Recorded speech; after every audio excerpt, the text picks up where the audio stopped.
শুক্রবার জাতীয় প্রেস ক্লাবে গণঅভ্যুত্থান, প্রত্যাশা, প্রাপ্তি ও করণীয় শীর্ষক সেমিনারের আয়োজন করে বাংলাদেশ জামায়াতে ইসলামী।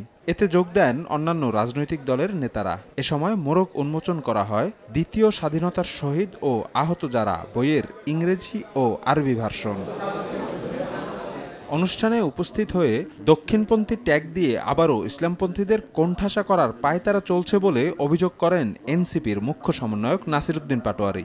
দক্ষিণপন্থার জুজুর ভয় দেখিয়ে দেশের জনগণকে আর বোকা বানানো যাবে না বলেও মন্তব্য করেন তিনি। যারা দক্ষিণপন্থার জুজুর ভয় দেখিয়ে বাংলাদেশে নতুন একটি নাটক, জজমিয়া নাটক সৃষ্টি করতে চাচ্ছে, আমরা সেই সংঘাত থেকে তাদেরকে পরিহার করার জন্য এবং বাংলাদেশের জনমানুষের কৃষ্টি, ভ্যালুজ, কালচারের সম্মান প্রদর্শন করার জন্য আজকের এই প্ল্যাটফর্ম থেকে তাদেরকে অনুরোধ জানাচ্ছি।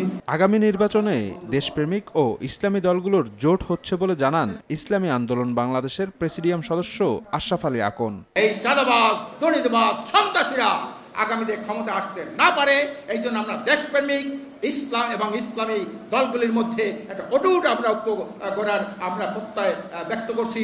সেমিনারে মূল প্রবন্ধ পাঠকালে জামাতের সেক্রেটারি জেনারেল বলেন, জুলাইয়ের অর্জন টেকসই করতে রাষ্ট্রের মৌলিক সংস্কার ও রাজনৈতিক দলগুলোর ঐক্য জরুরি। রাজনৈতিক দলগুলোর মধ্যে সংস্কারের মনোভাব গড়ে তোলার আহ্বান জানান তিনি। জুলাই গণঅভ্যুত্থানের অর্জনকে স্থায়ী, টেকসই এবং আরও সামনে এগিয়ে নিতে হলে এবং আওয়ামী সরকারের মতো ফ্যাসিস্ট শাসনের উদ্ভব যাতে না হতে পারে, সেজন্য প্রথমেই প্রয়োজন মৌলিক রাষ্ট্রীয় সংস্কার।